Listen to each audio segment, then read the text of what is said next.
on railway project walk Kasi, the state of it for Kasi. Let's put it on record. Say, one more clear the site. Okay, good. But the project is delayed, and that is what we want to remind MPN for. And we've compared. Serenado has done several railway projects. Our other regions are comparing this delay here over, and it's too much. I don't know you're tripping for doing Eddie so. But I don't pay my in come your take, Mr. President. My name is so money idea. Kofi, medasi na aminchia ababa wabi oye prison officer, senior prison officer, your friend of ASP Karen. Regional prisons I see. Okay. Not a Jordano, na woda. Na em say na holiday nti enya kwanya. Wishing nti ma me fa kwanya so na me country ASP Karen. Say nyame onka na Akoma FM. Oba dia se e ma no say the odna bedo. Young lady power but in fact we ASP ya che say nti amenye no kra na say enche bia by close of the year kra no obesan akonanim. That's great. Nti yada nyame ase na afi so ordinary MPP so ordinary bedroom. ASP Karen, wherever you are, I wish you belated happy birthday. Kofi asemo awobusai in fact ubeka say the year 2020 nye railway ne dia na unim police the question for PRO din komo kire police arrest mo on TV yemfa quick Akoma FM to come out with measures and strategies like Zabekan crop week. And no, and I am in Chadia, yet to make a push for NCA, Yaka once and net day. Now, Osha robberies, AC war at the Dempo, Jamestown, near AC war Kingsway, Accra Central, near AC war Bachuna, on the Sprinters Route. Any industrial area can be na one home ejim na Akoma FM. To your question,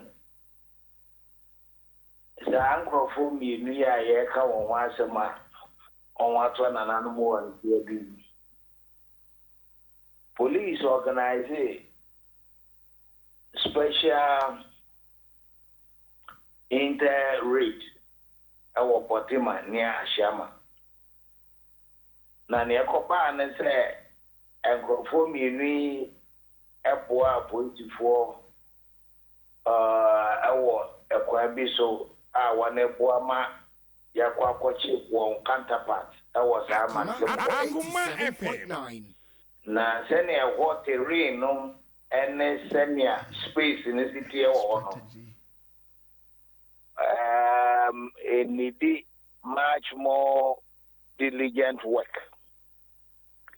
And to one walk not in handcuffs, because handcuff is for more mantemwa, it would defeat the desired aims and objectives of the inter-led rate. Now, one would say,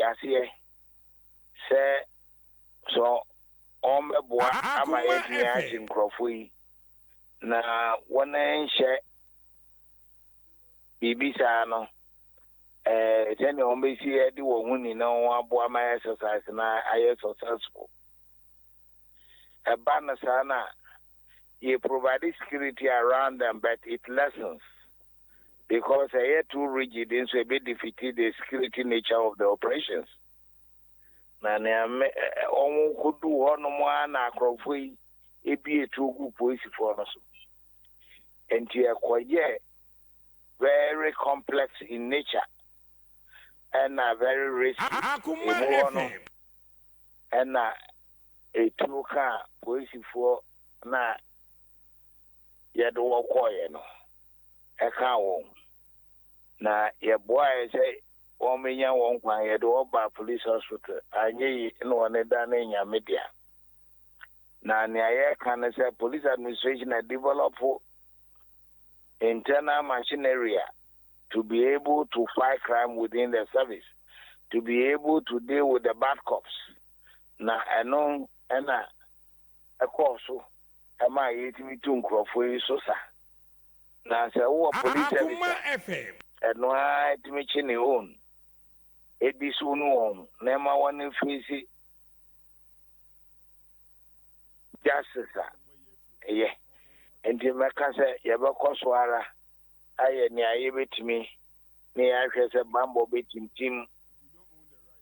I walk baby in our communities, town, villages, and cities. Now, in the as somebody see a paragraph through, I can't know no cranny a catcher Ghana for Yan Chiachiano.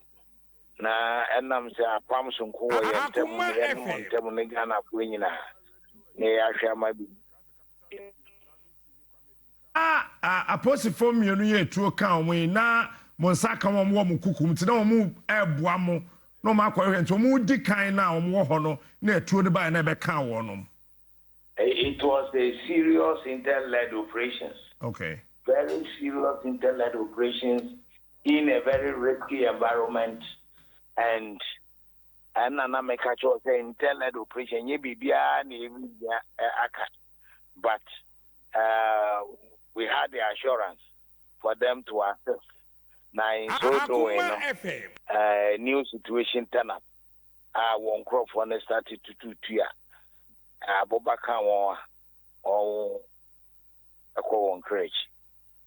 Aposifo mienu ya omo kan bullion van robberies and am suma aposifo bi kura hwere omo nkon mu a omo so enra intel omo dibo a omo sutu akoko omo afiri mu mo be sie omo tesa aposifo ana asam beda na omo funa omo abusuafo keke.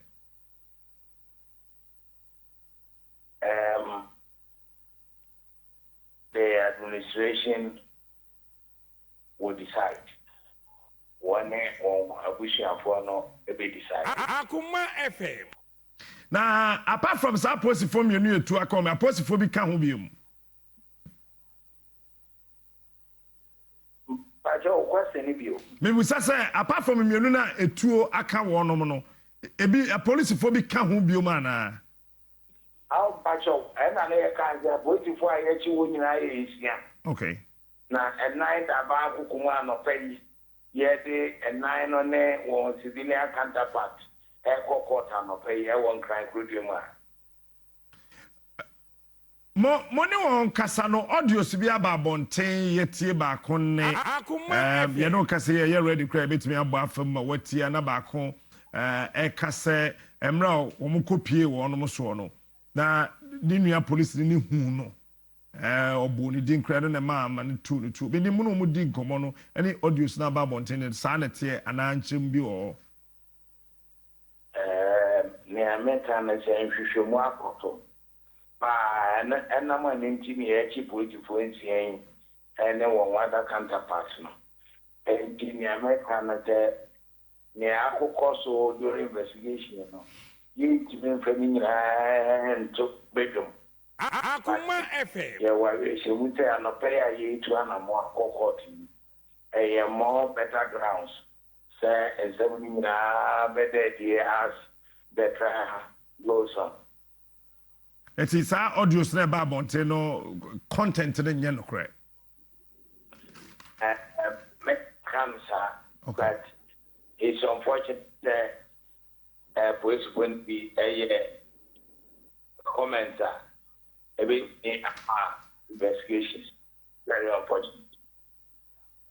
Na won amwanya wo no sese no menim se bia ebi no admit say ane mo ka ho mo ayesa ebia as part of your interrogations no baby sa appeal monima. A lot has gone on. The police have gathered so much, and we believe that the way go to court. Right, for we ACP Kwesi Ofori, PR Edema Ghana Police Service na ye kokofa interviewer one Unia TV captain and of course na it was say ye faster ye be na ye binyantiase police robbery ni mo what kabitima my some of the old videos ebi afi na wa join ye ni tema robbery ni cause so incidents this year at the time I koto car no that end ni no very interesting Frederick Now you didn't come more earlier. You better so as a major topic on this police, but yeah, sure, Mr. President. Okay. Nti video na make no on say so share Obuasi Kumasi Obuasi railway line. President be cut his sword on the October 1, 2020. In fact, it was 83.5 kilometer railway line from Kumasi to Obuasi. Bitwem kakra na wasenka. Akoma FM. But once a coffee say aban cut sword normally a wiase baby anya Ghana nko. Aban cut sword preparations ebegu so akoso. And once aban we say buy so be kaya emra aban by 2017. I think say na aban dada na start Kojo Chrome Takwasa area hono. Na waye. I think say na it was about 15 kilometer gauge, real gauge now on waye. Out of 94.5%, yeah, Colonial Masters age railway line. Nti aban we say buy no. Apart from say obi twa sa line. Akoma FM. Na I was say ohwe say at least Ashanti region kofi ye be kaya yesu ano. Ya ye nyini no. Ye hu say na railway dwumadie e yade na boa yakobadie pa. In fact, obi twa one of the reliable source of transportation aban bia na say o man bia na or engaging inside there no. One, a reduce traffic. Two, the cost of running railway line no. Kra na say any pair for no. And also eboa mo hoto because me kasi so ande kotakwa na me ma minua. Ewo ne koko bi watakwa nti ye koko du takwa na esi ni asan factory nkwa wadu ne that area. It was one of the convenient Akoma FM. Me ne obi abeya adwene say at least abanu kate ade no. Fancy 2 years ni. Yo okate no October 1 2020 yeah at least na enu senka 2021 bibi sa be hyasie enti ene abana nkasa akam se nipa kansa ache ene abana agya to mem se wotie se wo hwe ya na wo kan bi kra so must start clearing of that site kwan no so more clear ho ama medie no ahyasie enti minim se very soon dwumadie no be hyasie minim se engineering works nkrata asem no ne drawings no ne ade once Kofi say ban project bia ya na fan say time we hu say machines aba site no and start free but once that other engineering works be a cost ya ni nyina no process ya aban no dey ba because uti engineers and technicians now they will tell you say the cost were there no and no crowd does so send the air cost about and no so more important than even the cost about because the cost about there on say normally and no say who could feel we adwuma no nyina with them we now we drawings ni bibia nyina with them one more put to the structures up on crowd e bo crampa no they don't have any technological know-how but the supervisors will guide those who doesn't have the technology and I say nimdie no ho am putting it in place and it's drawings no bibia no nyina akoso I think say about we say by na de ba kwa be bona so ye sa Ministry of Railways na ote no na say ewo ho no omo ye adwuma ko fu be kan say fra crowds say omo ye akosi Burkina Faso mpaka dan omo ye afa am say atimpoku ado me bridge no so am say omo ye bridge kese ya railway line no enyina enam so mfa na me say ne be discuss me detailed document pa a free Ministry of Railways ya me wo bie ewo ho na me nim say be kan ho asen kam de buy it these are some of the things I think say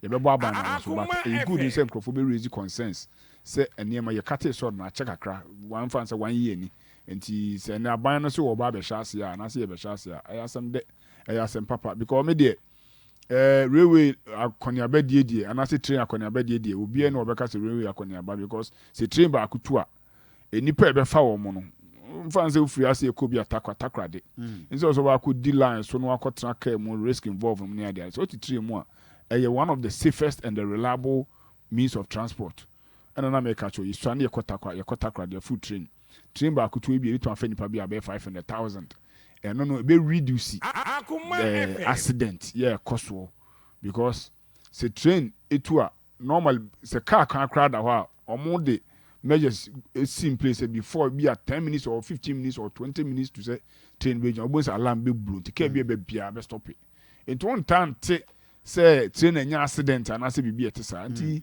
I think say be aba na baso Buankra Kofi Buankra and also one another means Irakofo the idea was say on say o hwe so far asante Mampeni dada omampeni dada so nkoba be ye shortcut ewo Fumaswa in 1996 good and a land litigation among the call Bwankra good Mampeni dada ko for in 2008 Obabe no so be started and we raise you do the level way now walk out take me back to Bwankra and the roof ni eliki on 5th of November 2020 and at the President of the Republic, Nanado Danko Akufo Addo shortcutting. It was 400 million Korean package.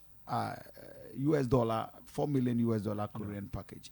And then that's what it is. Bwankra and so are there ba kon sabe se ni nyina no koso asante ye ka asante sem.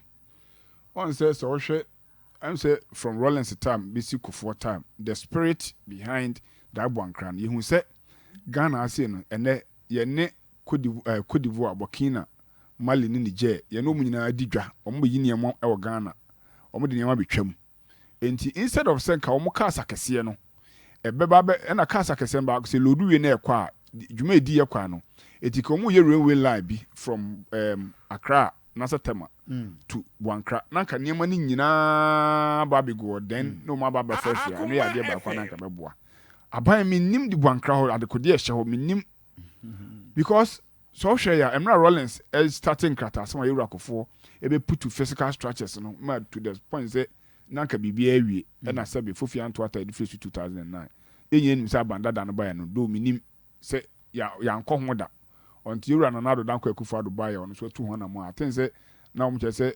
repackaging I was a contract because imagine a contract from 1996 till today for so many years more than 20 something years in the da niema bia na ewu technology no ene ne manebo asesa me bribi besesa e bia conveyor belt no kra ne manebo kra no those days no na ye bibi and also with the modern conveyor belt and other facilities yeah modern ebe hihye mu me kai da you run another Danko Akufo Addo last 2020 year me boa okokate soda na so okoje sorry cutting of soda ye course me ko hobi yeah me ko hobi in fact na o hwe eniema na ewo ho a me bribi na ya cake me bribi atwitwatwam enu me boa na o se ri hye mu enti eyade ba ko a si ye ya e de ahoto be ba santema one apart from say de adwuma be bra santema no ya kwan kra na eye kasa kasi bi ofin kan ba bo si ne bia load che say kan kra e kwan ko ne bi sesi kwa honom ne ade ade nyina be boa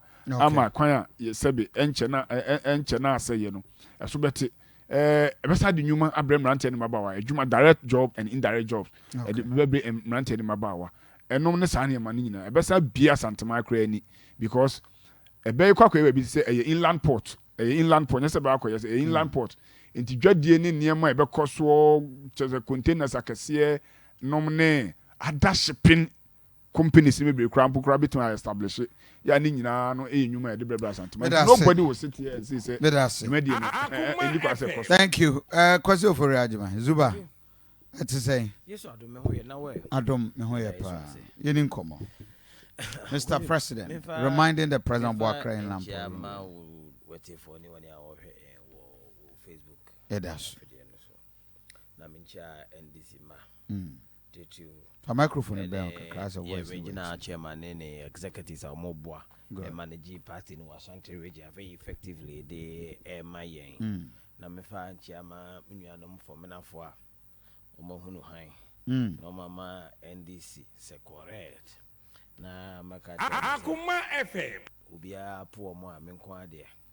Mempo me say ade no de nti omo de say de che bia me de no wo mo